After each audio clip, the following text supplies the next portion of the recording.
Manada dengan NIM 2003211001001 dari kelas Agribisnis A. Di sini saya akan menjelaskan tentang beberapa komoditas, yaitu yang pertama komoditas padi, komoditas jagung, dan juga komoditas ubi kayu. Yang mana poin-poin yang akan saya jabarkan, yaitu yang pertama ada permasalahan, yang kedua ada upaya pemerintah, yang ketiga ada solusi, yang keempat ada permasalahan yang terjadi pada negara lain. Jadi langsung saja, yang pertama yaitu komoditas padi. Adapun permasalahan komoditas padi yang ada di Indonesia yaitu turunnya luas lahan dan juga produktivitas padi, sehingga mengakibatkan hasil produksi padi itu juga menurun. Yang mana pada tahun 2018 hasil produksi padi itu mencapai 59,20 juta ton menjadi 54,65 juta ton. Adapun upaya yang dilakukan pemerintah untuk memperhatikan faktor-faktor tersebut, yaitu yang pertama, penetapan luas lahan RT/RW oleh pemerintah daerah harus menjadi salah satu syarat untuk pemberian dana insentif. Yang kedua, bagi masyarakat yang ikut PLP 2B itu harus diberikan bantuan mesin prapanen hingga pasca panen. Yang ketiga yaitu dari faktor pupuk, pemerintah harus memperbaiki sistem RDKK. Untuk yang keempat, untuk kelompok yang sudah mendapatkan alsintan di prapanen harus mendapatkan alsintan juga di pasca panen. Untuk yang kelima, untuk proses peminjaman alsintan itu proses administrasinya harus disederhanakan, dan juga komponen biaya angkutnya dari pemerintah daerah maupun pemerintah pusat. Terus yang tepat guna mengatasi masalah tersebut yaitu harus ada bibit unggul dan juga teknologi yang tepat guna untuk pertanian, dan juga meskipun luas lahan itu berkurang, hasil produksi itu tetap meningkat, dan juga ke depan harus ada inovasi dan juga kreativitas bagaimana cara kita untuk memperoleh bibit unggul sekaligus teknologi guna untuk pertanian ke depan. Untuk permasalahan yang ada di negara lain yaitu ada di Pakistan.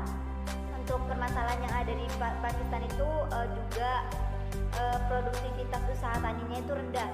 Adapun faktor dari penyebab permasalahan tersebut yaitu ketersediaan unsur hara pada lahan sawah irigasi itu kurang. Yang kedua, pengembangan infrastrukturnya itu juga belum berkembang.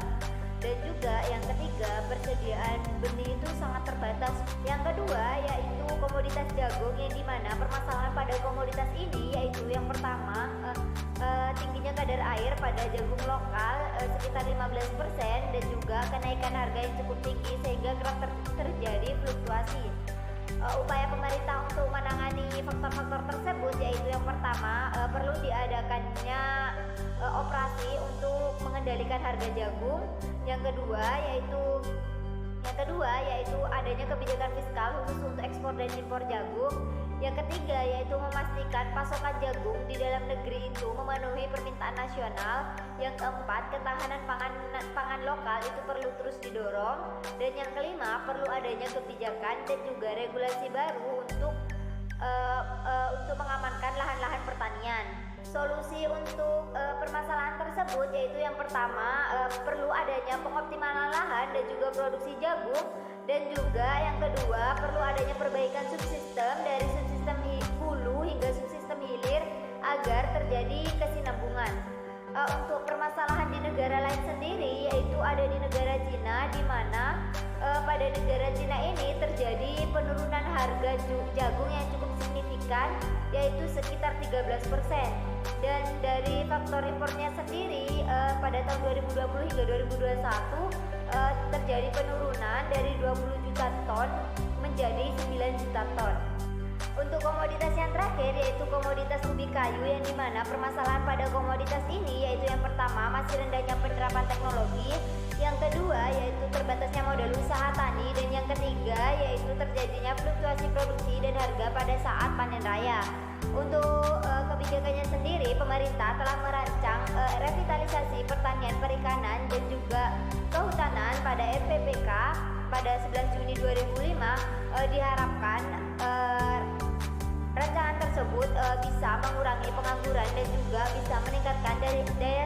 ekonomi nasional. Untuk solusinya sendiri, solusi dari permasalahan tersebut yaitu perlu peningkatan produksi, yaitu perlu adanya perluasan areal-areal panen dan juga produktivitas padi, dan yang kedua yaitu perlu adanya pengkajian teknologi agar masyarakat bisa memahami dan juga bisa menggunakan teknologi baru dalam menanam budidaya umbi kayu dari prapanen hingga pasca panen. Untuk kaitan dengan negara lain, yaitu ada pada negara Nigeria, di mana pada negara tersebut penggunaan sumber daya alamnya itu masih belum cukup efisien, sehingga pada negara tersebut diadakan kebijakan untuk mengalokasikan sumber daya alamnya. Sekian penjelasan yang dapat saya sampaikan, kurang lebihnya mohon maaf. Wassalamualaikum warahmatullahi wabarakatuh.